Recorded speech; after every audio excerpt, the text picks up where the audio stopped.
La technique du râteau, alors ça c'est une technique qui est alors utilisée très généralement. La technique du râteau, vous savez comment ça marche. C'est également dit de la technique des lieutenants.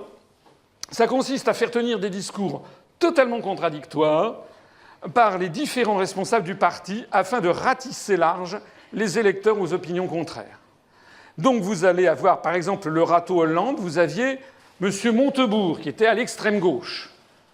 Alors lui, il tenait des propos plus à gauche que Mélenchon. Il allait s'opposer aux délocalisations, on allait voir ce qu'on allait voir, on a vu. Maintenant, il est à New York, vous avez vu. Madame Aubry, elle, c'était l'Europe sociale, tati-tata, fille de son père. Bon. Vous aviez Ségolène Royal. Donc elle, c'était tout le prestige de quelqu'un qui avait été candidate à la présidence de la République. Bon. Et puis vous aviez Manuel Valls, qui était là pour jouer les pères tapes dures à droite de Sarkozy. Voilà. C'est la vis. Voilà. Donc, les électeurs interprètent chacun à la façon le programme politique et personne n'est là pour les détromper. On ratisse large. Parce que l'esprit humain est ainsi fait qu'il préfère retenir les choses qui lui plaisent que les choses qui lui déplaisent. Voilà. On préfère retenir. Voilà. Donc quelqu'un dit « Ah oui, j'ai entendu, je vais voter Hollande parce que j'ai entendu Montebourg, il est très bien, il va lutter contre les délocalisations. » Alors si vous dites « Mais non, mais attendez, il pourra lutter contre rien du tout. Les délocalisations, c'est l'article 63 du TFU, hein, le traité sur le fonctionnement de l'Union européenne, qui interdit tout contrôle au règlement aux circulations des capitaux. Donc il ne pourra rien faire du tout. » Donc ça, c'est fait pour, et vous voyez qu'au total, vous élisez quelqu'un qui ne fait rien de tout ça. En fait, vous élisez quelqu'un qui est le majordome de l'oligarchie euro-atlantiste et qui n'a absolument pas son mot à dire sur les grandes orientations politiques, géopolitiques, diplomatiques, militaires, etc., etc. Voilà. Alors cette technique du râteau, on va la voir, c'est utilisé exactement de la même façon à l'UMP, au PS, au Front National. La technique du râteau, cette fois-ci, c'est plus les mêmes têtes, mais c'est le même principe. Donc vous avez ici M. Pierre Lelouch, porte bien son nom. M. Pierre Lelouch, qui est en fait un euro-atlantiste de grande extrace. C'est quelqu'un qui est là à la tête un des plus grands otaniens parmi les otaniens.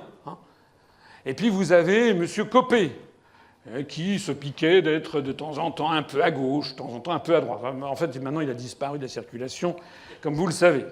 M. Juppé, représentant, paraît-il, la vieille garde chiracienne. Et puis vous avez M. Fillon. M. Fillon qui est là pour jouer les utilités, Premier ministre, ancien proche de Philippe Séguin, etc.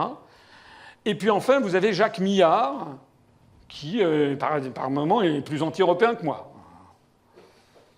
Par moments, il dit des trucs. Moi, je le connaissais. Maintenant, il veut plus débattre avec moi. Il a dit qu'il voulait plus débattre avec moi parce que, paraît-il, que je n'étais pas sympathique en débat. Évidemment, il tape sur l'Europe, mais il est député UMP. Alors, évidemment, quand je lui dis « Mais qu'est-ce que vous faites ? Qu'est-ce que tu fais à l'UMP ?»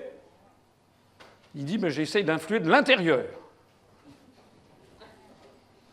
Influer de l'intérieur depuis des décennies. C'est pas du tout quelqu'un qui influe de l'intérieur. C'est quelqu'un, tout simplement, ça s'appelle aller à la soupe. Les gens qui vont à la soupe disent « Non, j'ai influé de l'intérieur. » On vous donnera un jour un mémento de survie. Comment faire quand vous trahissez vos électeurs? Eh bien, tout ce petit monde, on est là et on ratisse parce que vous avez des gens. Les Chiraciens vont voter, comment dirais-je, pour Sarkozy parce qu'ils se diront, il y a quand même Juppé qui est derrière, comme si entre Sarkozy et Juppé c'était un amour fou. Les souverainistes vont dire, tiens, moi je vais voter parce que Jacques Millard il est bien, il dit des choses bien, oui très bien, mais ça n'a aucune importance. Mais pourquoi il est gardé à l'UMP? Justement, parce que ça permet de ratisser ça. Voilà. Et puis vous avez monsieur Lelouch, c'est l'anti-Jacques Millard. Lui, il est là, la suppression de la France, les États-Unis d'Europe, enfin plus pro-américain que moi tu meurs, etc. Et puis voilà. Chaque électeur va interpréter le parti politique, le candidat, à sa façon. Et au bout du compte, on aura Sarkozy qui, comme Hollande, ne sera jamais que le majordome, en fait, mettant en œuvre la politique décidée par l'oligarchie.